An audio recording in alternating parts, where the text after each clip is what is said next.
bukan hanya menguji apa yang ada di sini, tetapi penguji boleh boleh menguji ke hal yang lain yang masuk ke ini. Karena ingat ya, TASA nanti kan lulusnya bukan disebut dengan sarjana pengadaan tanah kan? Maka kita bisa menguji dalam bentuk tanah yang lain. Oke. Kemudian nanti mekanismenya begini, TASA nanti mempresentasikan apa yang sudah TASA buat ini 10 sampai 15 menit. Kalau lebih cepat tidak apa-apa. Kemudian kami nanti akan menguji satu persatu mulai dari Pak Roger, kemudian saya, dan terakhir Pak Aris. Itu ya. TASA sehat hari ini. Silahkan.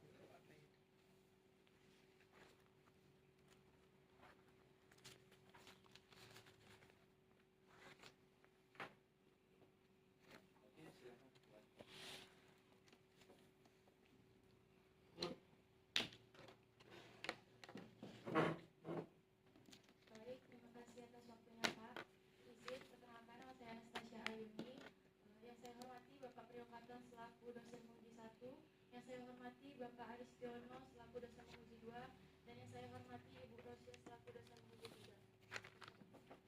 Dekatkan.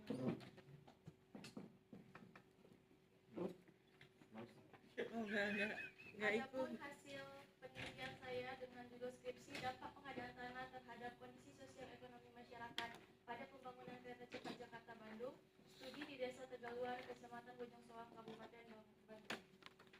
Adapun latar belakang dari skripsi saya yang pertama, berdasarkan Undang-Undang Nomor 2 Tahun 2012, yang selanjutnya diatur ke dalam Permen Nomor 19 Tahun 2021 dan diperbarui menjadi PP Nomor 39 Tahun 2023 tentang pengadaan tanah untuk kepentingan umum, di mana pengadaan tanah ini menyediakan tanah dengan cara memberikan ganti kerugian yang layak dan adil kepada pihak yang berhak. Pihak yang berhak yaitu pihak yang memiliki objek atau menguasai tanah tersebut. Dengan ganti kerugian dapat berupa uang, tanah kembali atau permukiman, dan bentuk lain yang disepakati. Adapun salah satu proyek strategis nasional pada era Joko Widodo yaitu seiring dengan meningkatnya pertumbuhan penduduk, maka meningkat pula akan kebutuhan infrastruktur. Salah satunya yaitu pembangunan KCJB atau yang disebut dengan WUSH yang diresmikan pada tanggal 2 Oktober 2023. Selanjutnya, adapun tujuan dari pengadaan tanah ini untuk meningkatkan kesejahteraan masyarakat. Kondisi ini dapat kita nilai di mana masyarakat dapat hidup lebih layak dan memenuhi kebutuhan ekonominya. Selanjutnya, keberhasilan pembangunan perlu adanya koordinasi yang cermat antara lembaga, pihak pembangunan, dan masyarakat. Adapun 3 rumusan masalah saya yaitu bagaimana dampak pengadaan tanah, yang kedua kendala yang dihadapi, yang ketiga apa solusi yang diterapkan saat mengatasi kendala yang dihadapi. Selanjutnya ada kerangka teoritis. Yang pertama ada dampak, yaitu dampak adalah efek, pengaruh atau konsekuensi yang ditimbulkan dapat berupa dampak positif maupun dampak negatif. Adapun dampak positifnya yaitu dari pembangunan KCJB ini adalah dengan meningkatnya peluang pekerjaan, peningkatan pendapatan, serta peningkatan aksesibilitas. Adapun dampak negatifnya yaitu seperti gangguan terhadap lingkungan sekitar maupun potensi konflik. Selanjutnya ada pengadaan tanah, di mana pengadaan tanah pembangunan untuk kepentingan umum, semua pihak yang terlibat dalam proses pengadaan tanah, baik pemerintah pusat, pemerintah daerah maupun masyarakat, berusaha untuk meminimalisir dampak yang ada.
Dengan adanya pembangunan ini tentu adanya pengadaan tanah. Dari pengadaan tanah ini berdampak pada kondisi sosial ekonomi masyarakat, terutama di desa Tegaluar, di mana ada dampak positif negatif sosial ekonominya, dan ada kendala dan solusi mengatasi kendala. Selanjutnya, metode penelitian yang saya pilih yaitu metode deskriptif dengan metode penelitian kualitatif dengan pendekatan deskriptif. Lokasi penelitiannya yaitu di desa Tegaluar, Kecamatan Bojong Soang, dengan luas 682,50 hektar dengan jumlah penduduk 19.282 dengan 3 dusun. Adapun subjek dan informan yang saya pilih ada 6. Yang pertama ada fasilitator, kepala ekasi pengadaan, perangkat desa, kelompok usaha, pihak yang berhak maupun tokoh masyarakat setempat. Selanjutnya teknik pemilihan yang saya pilih yaitu purposive sampling, di mana saya telah mengetahui siapa yang akan saya wawancara berdasarkan tujuan penelitian saya.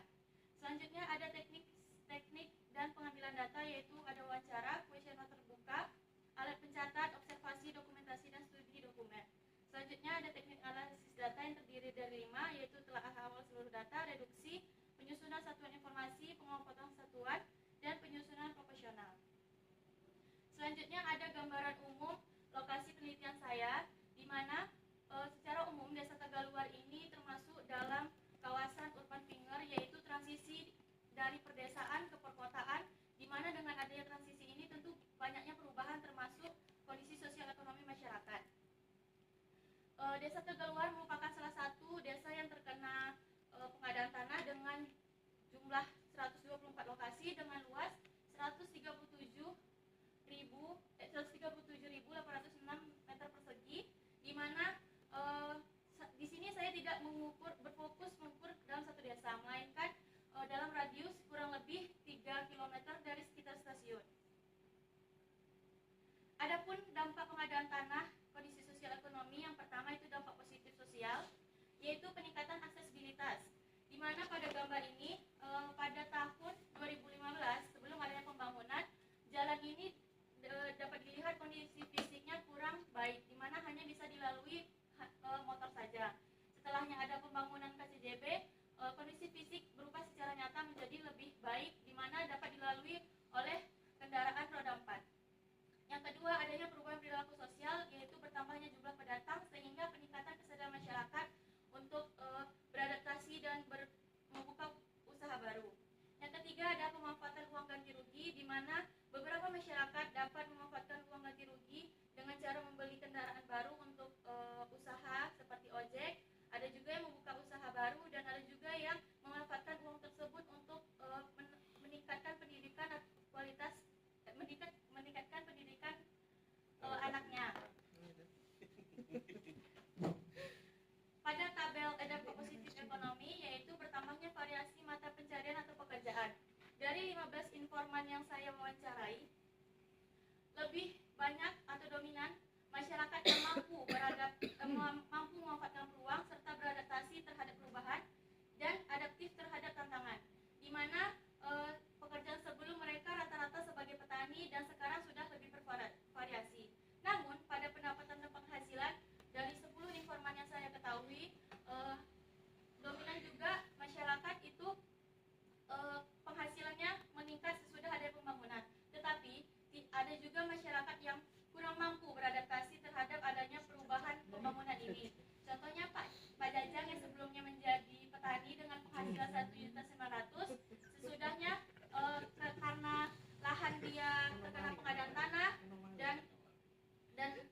informan yang saya ketahui, masih 50% masyarakat yang aktif mengikuti kegiatan sosial dan ada pula 50% lagi sudah tidak rutin dikarenakan adanya perpindahan tempat tinggal. Selanjutnya ada kendala dan solusi, di mana kendala terbagi menjadi dua, yaitu kendala personal dan infrastruktur. Kendala personal yaitu terbatasnya keterampilan, kemampuan, dan faktor usia sebagai kendala untuk peluang pekerjaan baru, tidak adanya modal usaha, ketidakpastian ekonomi kehidupan pekerjaan, serta kurangnya kesadaran masyarakat untuk beradaptasi. Serta ada pula perilaku masyarakat konsumtif terhadap uang ganti rugi. Solusinya adanya program pelatihan keterampilan yang memadai dan berkelanjutan dari pihak pemerintah maupun swasta dengan program konversi keterampilan atau alih profesi. Selanjutnya ada juga pemberdayaan ekonomi lokal berbasis potensi wilayah di sekitar stasiun KJJB. Selanjutnya ada kendala infrastruktur, yaitu tidak tersedianya stasiun, kualitas aksesibilitas antar wilayah, gangguan irigasi maupun minimnya pengadaan pelatihan kerja. Di mana solusinya yaitu pemerintah dan pihak pengelola proyek perlu memastikan pembangunan fasilitas stasiun dilakukan secara terintegrasi. Yang kedua, program perbaikan dan peningkatan kualitas jalan secara berkelanjutan. Yang ketiga, rekonstruksi sistem drainase dan irigasi, dan yang keempat, program pembinaan dan pemberdayaan masyarakat. Kesimpulannya saya ambil 3 berdasarkan rumusan masalah saya. Yang pertama yaitu pada pembangunan KCJB ini tentu adanya dampak yang ditimbulkan baik dampak sosial maupun ekonomi secara positif maupun negatif seperti yang saya sebutkan tadi. Yang kesimpulan kedua yaitu dalam pelaksanaan pengadaan tanah untuk pembangunan kereta cepat masih ditemukan berbagai kendala. Yang ketiga, solusi untuk mengatasi kendala pengadaan tanah dalam pembangunan perlu dilakukan secara menyeluruh agar diharapkan berbagai kendala dapat meminimalisir dan pengadaan tanah berjalan lancar serta bermanfaat bagi seluruh masyarakat yang terdampak.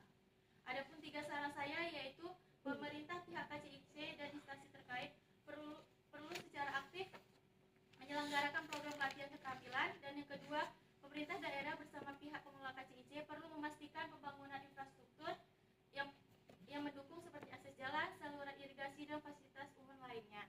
Yang ketiga, perlu adanya pendampingan dan edukasi keuangan terkait bagi masyarakat penerima uang ganti rugi agar dana yang diterima dapat dikelola secara bijak dan produktif. Sekian presentasi hasil penelitian skripsi saya. Mohon maaf apabila ada kesalahan, saya kembalikan. Terima kasih Tasya yang sudah mempresentasikan apa yang sudah didapat dari penelitian. Untuk kesempatan pertama silakan. Oke, baik. Selamat pagi, Anastasia. Pagi, Bu. Bagaimana perasaanmu hari ini? Oke, baik Pak Priyokarton dan Bapak Arseno, saya duluan ya. Oke. Baik, Anastasia. Oke, skripsimu sudah bisa memotret seluruh kondisi sosial ya, termasuk kemarin revisinya sudah ada, sudah diberikan, jadi saya tidak seperti paranormal harus membayangkan gitu kan, di mana letaknya, di mana yang kamu teliti kan kayak gitu. Oke, pertanyaan saya pertama adalah siapa pengelola dari KC Kereta Cepat Jakarta Bandung? Siapa pengelolanya? Pengelolanya ini namanya? Bukan, kan itu kan kereta cepat ya. Iya, Bu. Oke, siapa yang mengelola kereta cepat ini? Pihak KCIC, Bu. Pihak KCIC itu yang kereta cepat Indonesia Cina. Ada Oke. kereta. Oke, apakah dia di bawah naungan apa bentuknya? Pihak swasta, Bu. Pihak swasta murni. Iya. Oke, berarti si KCIC ini bukan barang milik negara atau sewa BOT. Apa itu BUMN? Barang milik negara adalah, ini boleh campur-campur loh ini antara sidang skripsi kan ya Pak. Nah, KCIC ini termasuk barang milik negara atau bukan? Iya, Bu. Iya. Iya, Bu. Yakin. Yakin. BUMN atau barang milik negara adalah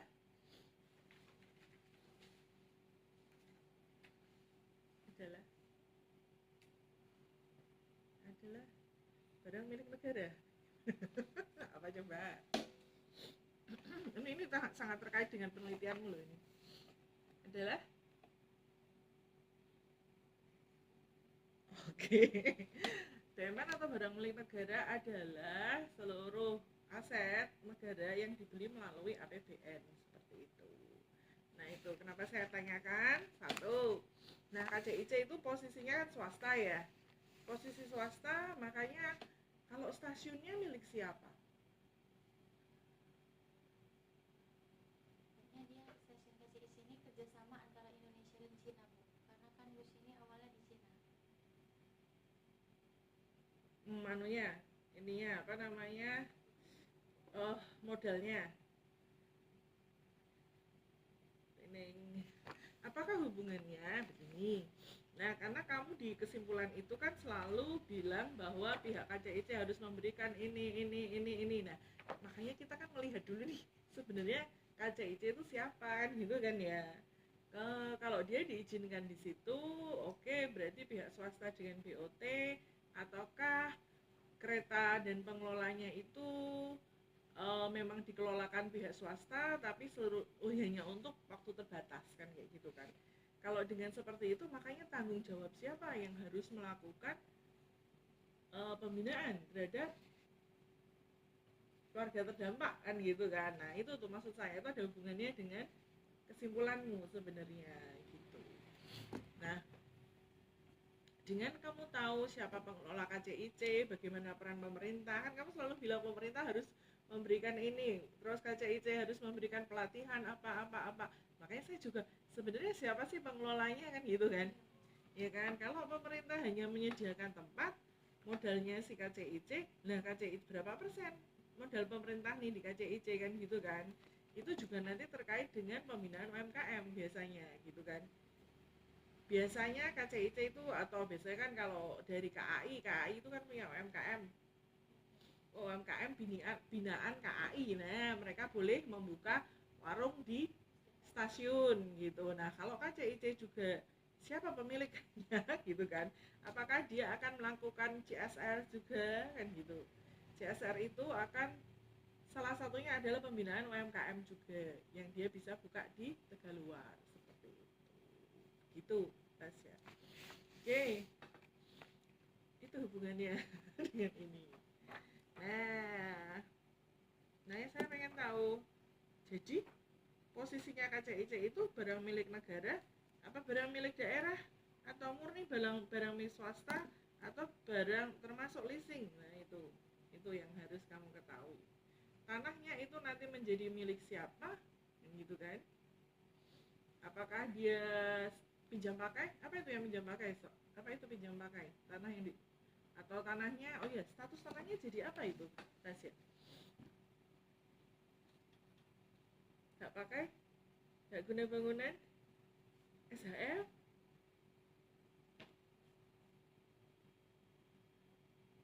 Apa itu? Tanah yang hasil dari pengadaan apa namanya? Nggak pakai.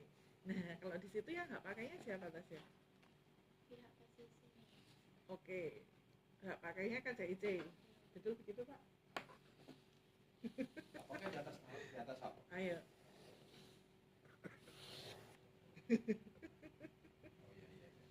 Oh Oke. iya. Sabar Pak. Oke Tasya, jangan nangis sampai sana.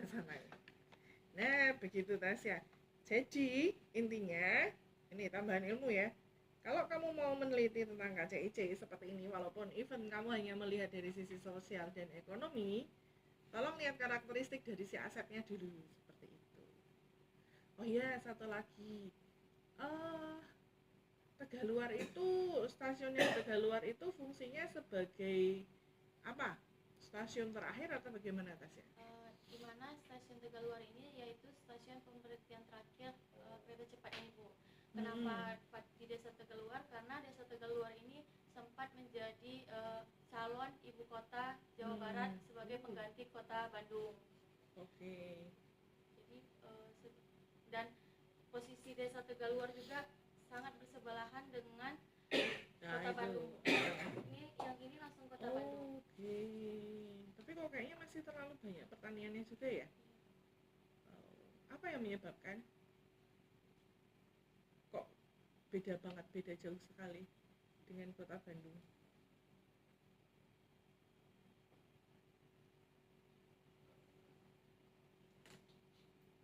Oke, kalau gini, kalau tata ruangnya, sabar, jangan nangis dulu. Ya Allah. Oh tidak, jangan. Oke. Nah, kalau secara tata ruang berarti dia sudah berubah ya harusnya ya? Boleh. Boleh.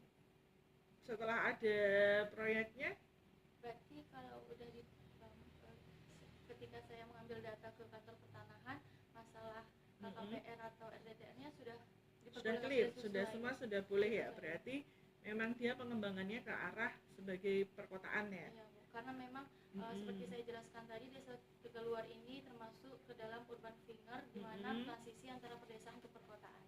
Oke, terus tapi bentuk masyarakatnya sebelum ada kereta dia masih masyarakat agraris ceritanya begitu ya. Oke. Baik Tasya, nah itu selain adanya kereta cepat ini juga di samping ini ada tol juga Bu, tol Purwakarta Purwakarta Cilenyi gitu. Oh gitu, berdampak juga enggak?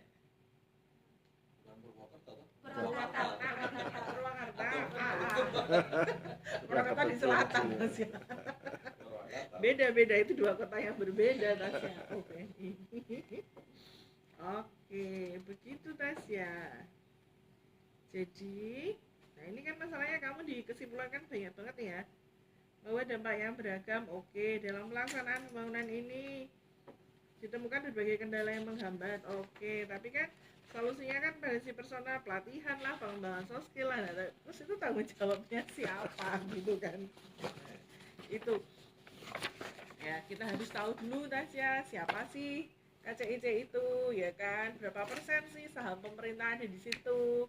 Status tanahnya tanah siapa? Hak pakainya siapa kan gitu kan? Nah, jadi suatu saat gitu, apakah waktu kerja atau waktu kuliah lagi kamu ada pekerjaan seperti ini, kenalilah dulu apa yang kamu teliti seperti itu Tasya, karena itu akan sangat membantu sekali gitu. Masa tahu-tahu waduh apa ya HP, aduh sebelahnya terus apa nih. Nah itu kamu harus tahu dulu begitu ya. Nah itu apa lagi ya, itu sih dari saya rasa terdidik sekali dari tadi. Harus ada pelatihan, harus ada pengembangan soft skill lah. Siapa yang bayarin lah itu loh Pak, efisiensi ya Pak. Nah ya, terus kan bus itu mahal loh Pak ya, sekali berapa ratus ribu ya Pak ya. Nah itu terus uang itu kan berarti kalau siapa sahamnya berapa masuk ke siapa, berapa masuk ke siapa.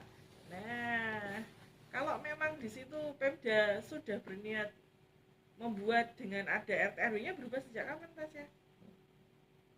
Ada keputusan RT/RW berubah menjadi itu, peraturannya sejak kapan Tasya?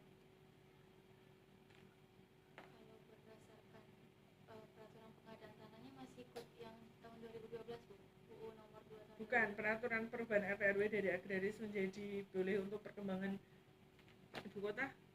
RTRW, rencana tata ruang. Nah, RT/RW singkatan dari Rencana tata ruang. pintar.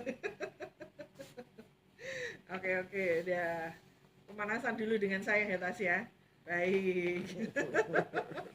Saya serahkan kembali dulu ke Pak Katoni, biar ini sudah panas dengan saya, sekarang dengan Pak Katon dengan Pak Aris. Coba lihat ke atas coba.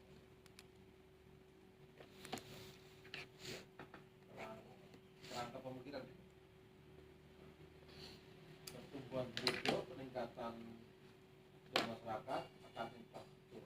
Nah, pertanyaan saya, yang butuh infrastruktur kereta bos itu masyarakat yang mana?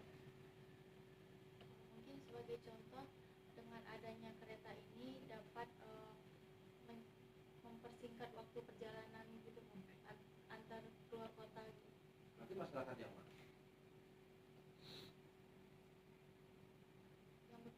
Yang masyarakat yang mana? Yang butuhkan kereta cepat. Ya kan itu kan rangka pikirmu gitu, peningkatan kebutuhan masyarakat akan infrastruktur. Pertanyaan saya kan masyarakat yang mana? Yang butuh infrastruktur kereta bos itu masyarakat yang mana? Masyarakat Tegalalur? Selain masyarakat Tegaluar juga bisa Pak. Yang Kalau masyarakat Tegalalur butuh nggak? butuh juga Pak. Contohnya seperti apa?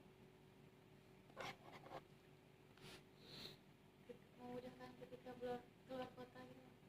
Memudahkan masyarakat Tegalarur untuk bepergian. Oke, saya nggak ada datanya ya, siapa yang pernah masyarakat Tegalarur pernah ke Jakarta siapa kan nggak ada datanya. Oke, ya, oke. Dampak pengadaan tanah ada positif ada negatif. Nah, sekarang pertanyaan saya, menurut Tasya ya, itu boleh dijawab, boleh benar boleh salah ya, banyak positifnya atau negatifnya? Kalau menurut Tasya dari hasil dari data dan hasil di lapangan itu lebih banyak dampak positifnya. Lebih banyak dampak positifnya. Kalau lebih banyak dampak positifnya artinya Pembangunan bisa dikatakan berhasil. kalau dikatakan banyak positifnya berarti ya lebih berguna itu berarti. Oke. Sekarang turun setelah anggaran kerangka pemikiran. Ya. Metode penelitian. Oke. Tasya pakai kualitatif toh? Iya, Pak. Oke. Kualitatif, Mas Aris pasti ngajar kualitatif. Oke. Nah, coba masih ingat gimana teknisnya aja untuk menganalisa data. Teknisme seperti apa? Ceritakan dulu. Gimana kan di sini Tasya meneliti dampak sosial ekonomi pada saat sebelum dan sesudah desa Tegaluar, di mana subjeknya ketika ingin mewawancarai tersebut saya sudah menetapkan siapa saja informan yang akan diwawancarai. Kurang lebih ada fasilitator, kasih pengadaan kantor Kabupaten Bandung, perangkat desa, dan kelompok usaha, pihak yang berhak maupun tokoh masyarakat setempat. Dengan teknik positive sampling ini Pak, di mana sudah mengetahui siapa saja yang dimintai informasi. Dan kenapa memilih metode kualitatif pendekatan deskriptif? Karena menggambarkan masyarakat terdampak terdampak adanya pembangunan ini, jadi pada saat di lapangan memudahkan untuk pencarian, ketika di lapangan jadi tahu gimana pola hidup masyarakat sekitarnya antara sebelum dan sesudahnya Pak. Kalau untuk teknik analisis datanya, yang pertama ada telaah awal seluruh data, yaitu mewawancarai masyarakat di sekitar maupun pihak yang berhak ataupun seperti subjek informan yang ada. Yang kedua, reduksi data atau abstraksi, di mana saya memilah informasi yang berkaitan dengan judul skripsi saya Pak. Selanjutnya ada penyusunan satuan informasi, jadi mengelompokkan seperti yang hampir sama dengan reduksi, yaitu mengelompokkan misalnya dampak sosial apa saja, positif negatifnya, dampak ekonomi apa saja, positif negatifnya.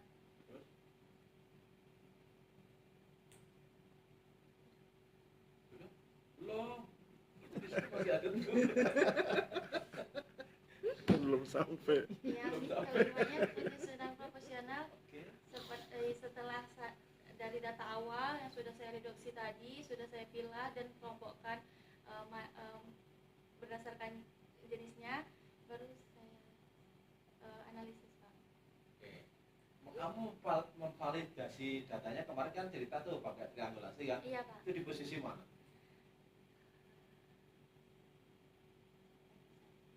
Enggak, cerita tadi ada apa nih? Ada. Validasi itu di posisi yang mana? Satu. Di posisi mana coba? Nah, bisa marah nanti ini, masalah Pak. itu. Di posisi yang mana? Pak. Ya? 5. 5 itu di penyusunan proporsional? Yakin? Proporsional.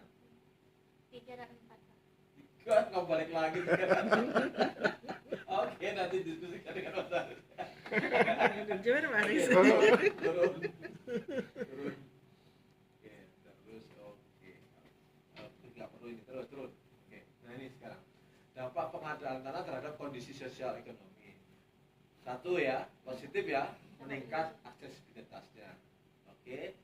Kemudian distribusi pangan menjadi lebih mudah tepat waktu. Oke, saya setuju. Oke, kemudian nah pertanyaannya, kalau ini meningkat aksesibilitasnya, kenapa tadi dampak negatifnya ya dampak negatif sosialnya, kenapa untuk mengumpul aja tinggal 50% yang biasanya ini kan nanti terpisah. Nah sekarang pada kemudian meningkatkan aksesibilitas. Kalau aksesibilitas sudah bagus, kenapa mengumpul aja susah?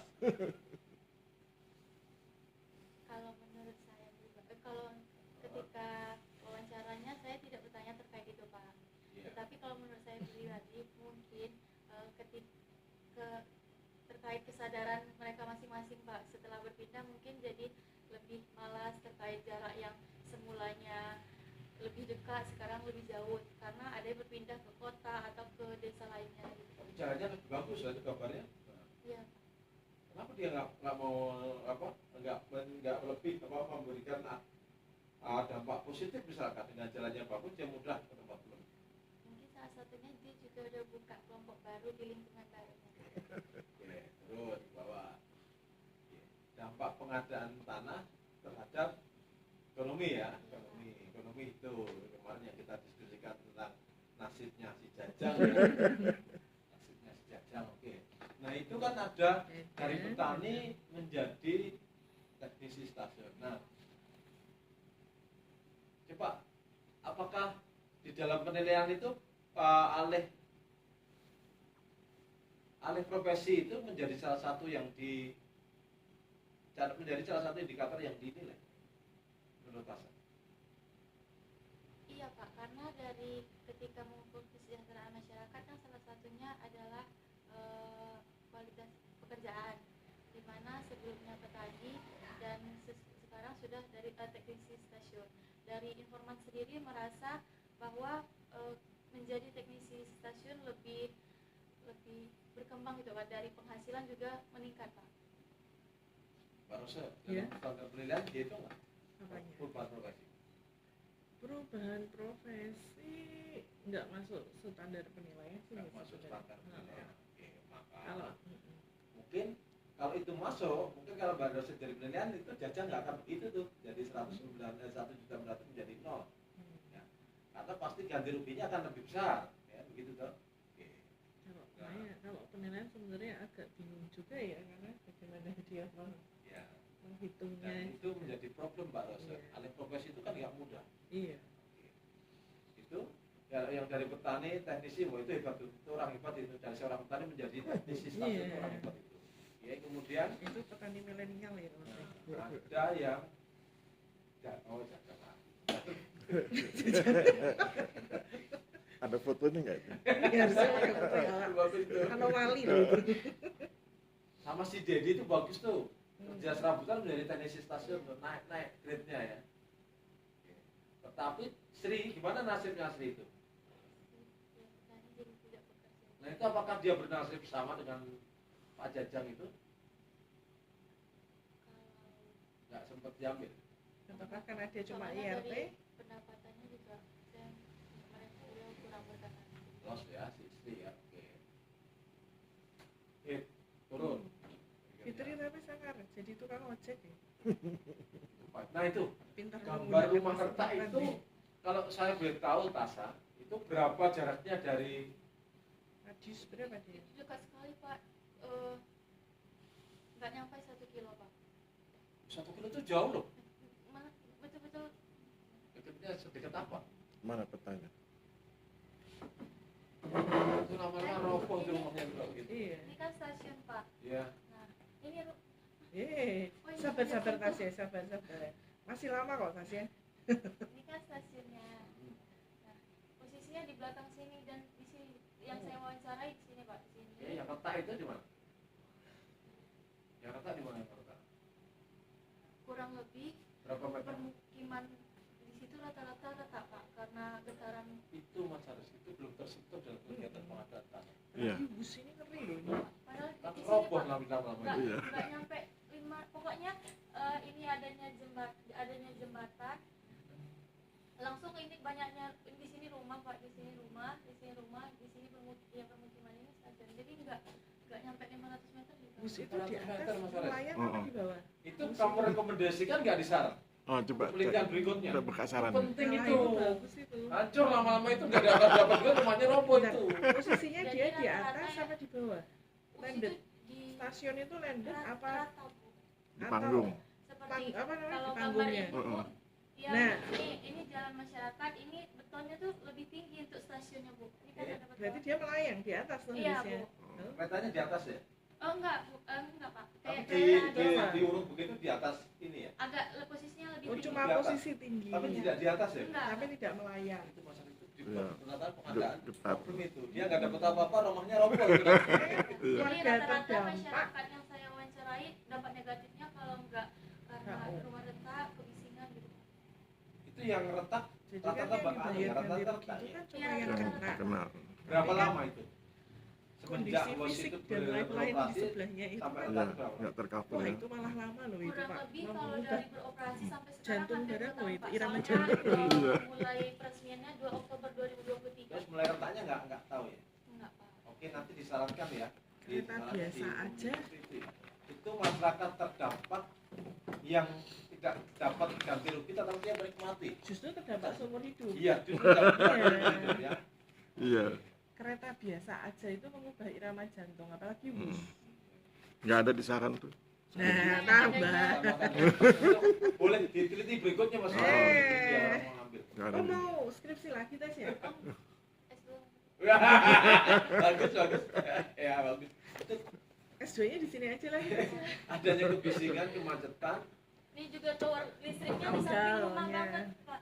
Oh, Di permukiman ini jaringan. Jadi menimbulkan keresahan masyarakat. Tapi itu perlu dilihat siapa pengelolanya. potensi konflik. Ya. Potensi konfliknya besar itu berarti. Potensi konfliknya sosialisasi tidak berjalan secara optimal. Yang optimal yang seperti apa, Mas? Ukurannya apa? Masyarakat itu merasa adanya sosialisasi ini hanya di awal, Pak, ketika perencanaan pengadaan tanahnya saja. Sehingga masyarakat berharap terkait dampak yang mereka rasakan untuk jangka panjang, adanya pemberdayaan atau pembinaan secara Mereka cuma untuk lihat dirangkul secara lah gitu, Pak, ekonomi toh. menyeluruh gitu. Karena memang begitu Mas Haris, kalau Iya. sosialisasi yang enak-enak aja, yang tadi tidak disinggung itu. Iya. Pasti tidak Cost-nya disinggung, yang nggak kalau konflik. diberikan. Ya, Cost masuk and repot. benefit. Benefitnya ada, cost-nya nggak dibilang itu.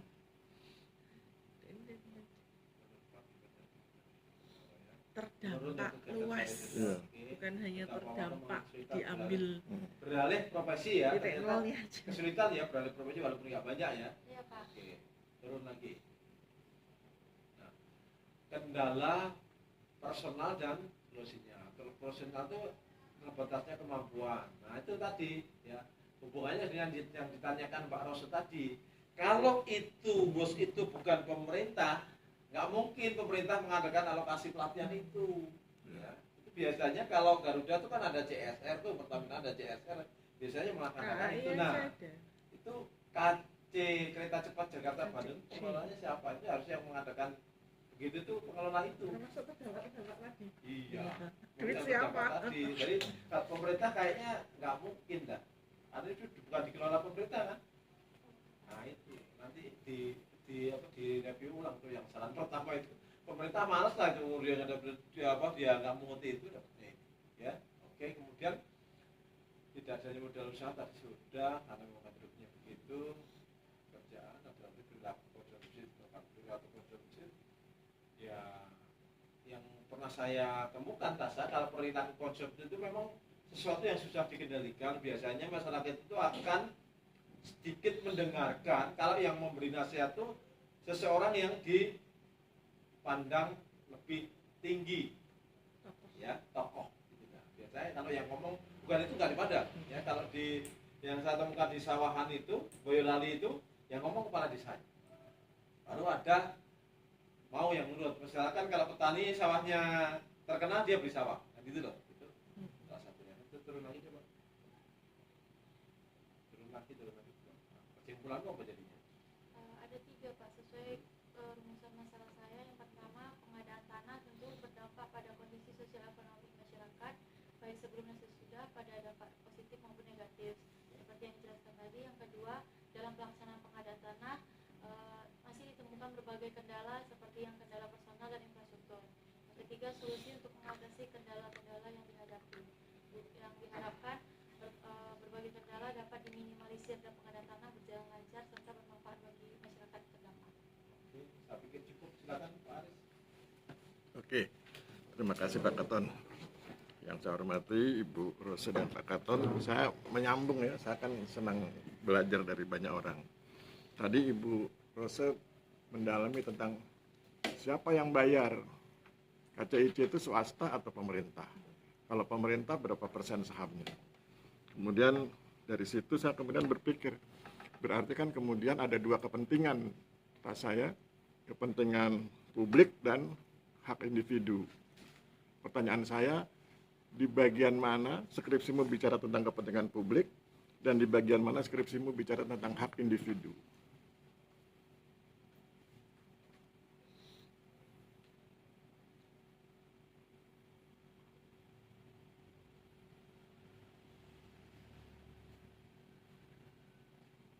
Yang kepentingan publik dulu, yang mana? Bagian mana dari skripsimu yang bicara tentang kepentingan publik?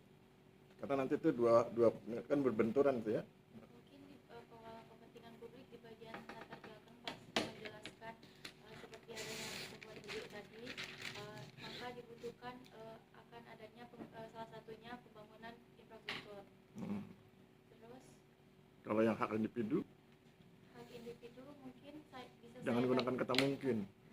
Kalau hak individu bisa saya dapatkan dari data lapangan atau hasil wawancara, di mana dari hasil wawancara saya yang terkait dampak itu Pak. Jadi tahu yang dirasakan masyarakat Oke. gimana Pak? Pertanyaan berikutnya, bagian mana ada benturan? Pada posisi apa terjadi benturan antara kepentingan publik dengan hak individu?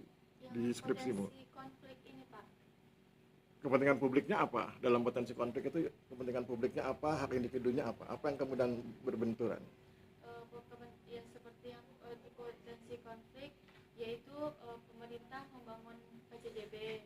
Terus? Ternyata yang seharusnya bertujuan untuk meningkatkan pertumbuhan ekonomi dan meningkatkan kesejahteraan, tapi pada dasarnya tidak sepenuhnya dapat berdampak positif untuk masyarakat. Dengan itu adanya benturan antara pihak pemerintah, pihak pembangunan dan masyarakat terkait pembangunan dan dampak negatif yang dirasakan oleh masyarakat tersebut.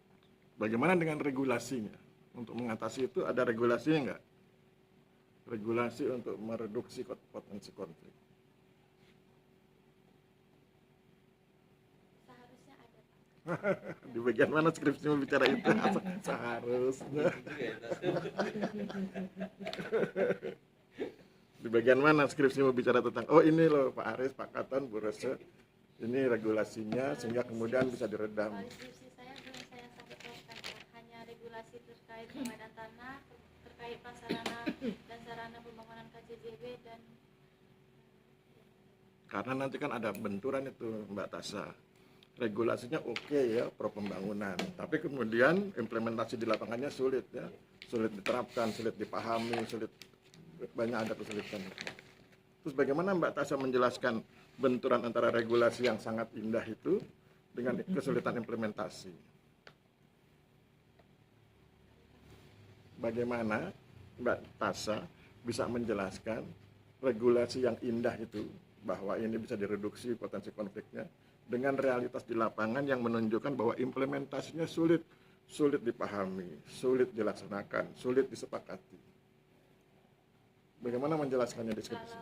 kalau saya menjadi masyarakat desa Tegaluar, terutama saya akan mengedukasi atau memberi pemahaman kepada lingkungan sekitar dulu Pak, lingkungan terdekat, bahwa pengadaan tanah itu dijelaskan seperti apa, tujuan pembangunannya seperti apa, agar lingkungan terutama lingkungan terdekat saya dulu paham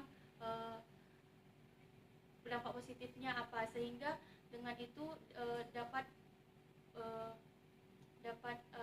memanfaatkan peluang dari pembangunan ini, tidak hanya mengecap pembangunan ini berdampak negatif gitu. Kalau Mbak Tasha ngomong begitu di hadapan orang yang rumahnya retak, kira-kira reaksinya gimana? Gimana coba? Mbak Tasha cerita tuh indah tuh, terus Mbak tolong lihat rumah saya belakang retak. Coba. Masih juga tuh. Gimana? Kayak si jajan.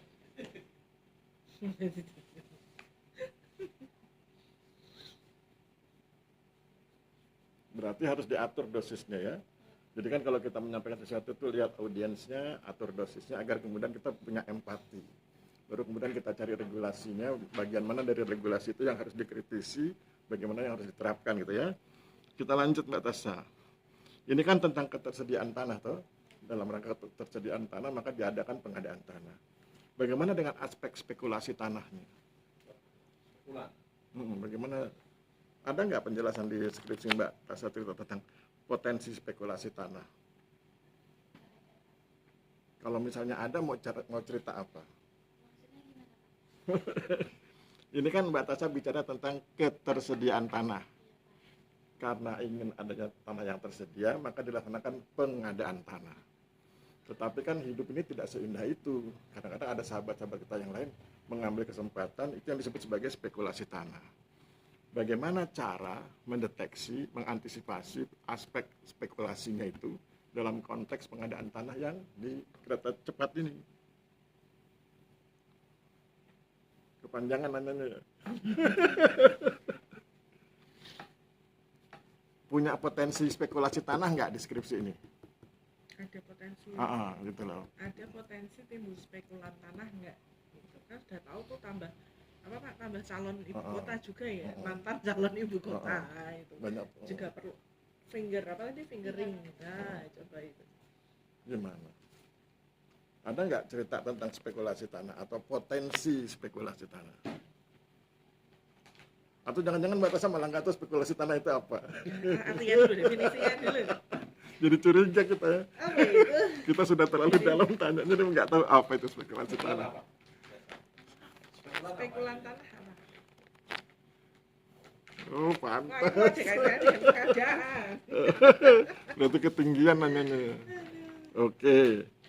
Sekarang berikutnya nih terakhir. Ini kan Mbak Tasya cerita tentang proses yang bagus ya. Ada transparansi, ada akuntabilitas. Punya potensi penyimpangan nggak? Sesuai. Kan itu indah, tuh ada transparansi, ada akuntabilitas. Ada potensi penyimpangan nggak? Kalau dari masyarakatnya sendiri ada yang merasa bahwa uang ganti ruginya tidak sesuai dengan harga nilai pasar. Padahal kalau menurut Tasya pribadi seharusnya kan itu bisa disanggah ketika Dinegosiasikan. ketika pada Tahapan musyawarah. tahapan musyawarahnya Pak, di mana pada tahun Ada nggak data tentang tahapan musyawarahnya, Mbak ada Tasya? Pak. Apa ceritanya di data itu? Aku malas bukanya, aku buka jet covernya aja. Apa Singkat. ceritanya musyawarah itu? Tapi yang saya ceritakan bukan desanya itu Pak, jadi hanya secara garis besar yang Oke, dilakukan apa yang Mbak rapat umum. Tasya ceritakan? Kalau bagian musyawarahnya setelah penilaian ganti rugi maka musyawarah dilakukan 30 hari kerja sejak disampaikan penilaian. Oke, itu teknisnya. Kalau substansinya apa? Apa yang dibahas di dalam musyawarah itu? Intinya itu memusyawarahkan apa? Ganti rugi, apa hak dan kewajiban, apa gitu. Pelepasan hak dan ganti rugi. Berarti yang paling krusial yang mana? Antara pelepasan hak dengan ganti rugi. Ganti rugi. Ada nggak Mbak Tasya cerita di dalam skripsi ini tentang proses penetapan ganti ruginya di? Kalau secara teknis ada Pak, tapi kalau menjelaskan masyarakat desanya itu enggak Pak, karena kan saya sendiri lebih dalamnya membahas dampaknya bukan terkait pengadaannya Pak. Jadi Ada nggak hubungannya antara dampak dengan musyawarah ganti rugi? ada Pak. Ada tuh. Iya Pak, contohnya seperti yang saya Jadi nggak boleh ngeles. Sama kayak tadi BMN, itu penting juga siapa yang bayar bikin berbagai pelatihan itu. Oke, saya pikir cukup Pak Katon. Terima kasih. Silakan Tasya tunggu dulu. Ding, ding.